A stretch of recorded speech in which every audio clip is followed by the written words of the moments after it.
Bien, doctor, estamos hablando sobre la función administrativa y las autonomías y justamente quedó la pregunta en el aire. Nosotros fuimos a un referéndum, votamos por las autonomías departamentales y posteriormente con otro referéndum para la aprobación de la Constitución se estableció ya en forma legal la aplicación de las autonomías departamentales y en fin se han aumentado la autonomía regional, municipal, autónoma, indígena, campesina y originaria. Ahora bien, algo que tenemos que saber, ¿cuál es la diferencia que existe por las autonomías que nosotros fuimos a sufragar, a votar como ciudadanos cruceños y las autonomías que establece la Constitución Política del Estado? Bien, doctor. Primero, yo creo que el análisis tiene que partir de lo que hablamos en derecho del soberano, el pueblo. Como usted bien dijo, nosotros partimos a la autonomía de un referéndum autonómico. El principio era de una autonomía departamental. Es decir, ¿qué significa esto? Que la transferencia de competencias del Poder Ejecutivo a los prefectos. ¿En qué consistían esas transferencias de competencias?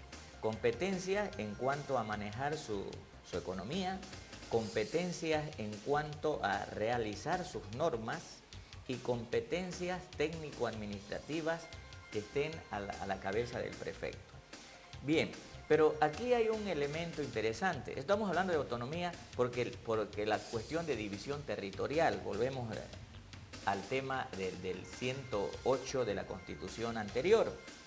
Ahora, resulta que aquí hay un tema, si transferimos las competencias, este fue el gran debate que se hizo y la susceptibilidad del centralismo en no transferir las competencias correspondientes a los prefectos. Entonces, aquí se crea un debate y se crea susceptibilidades, tanto del gobierno central como de los autonomistas regionales, y se empieza a discutir qué competencias se les debe transferir, hasta dónde va a llegar esas competencias, ¿no? Entonces, en ese caso ellos dijeron, si les damos competencias, les transferimos las competencias del Poder Central, del Poder Ejecutivo a los prefectos, se van a crear un centralismo departamental.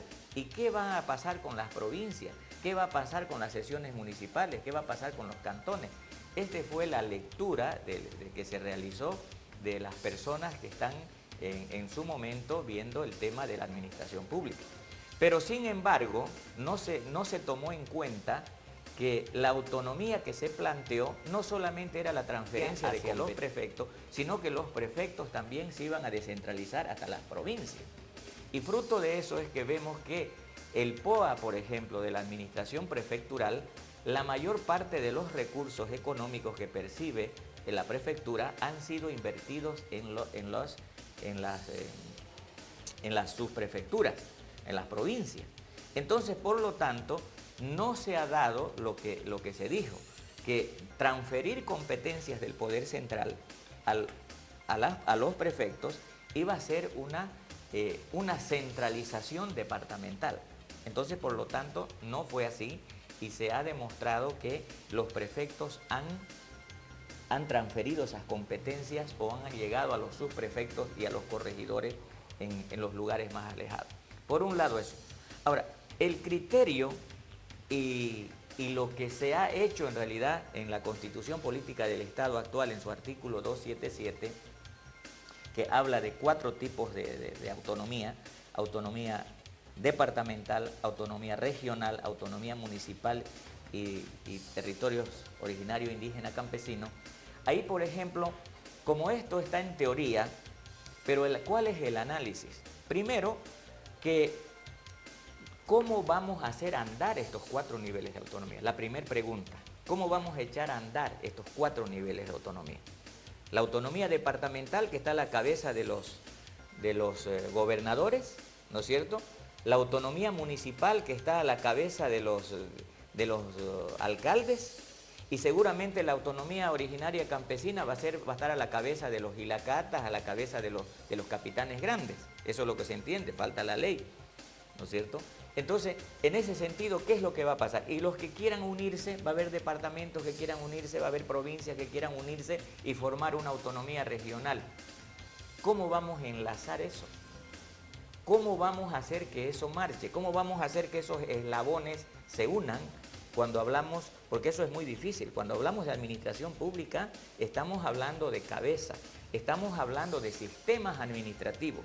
Y un sistema administrativo tiene que estar bien ordenado, tiene que estar bien enlazado unos con otros.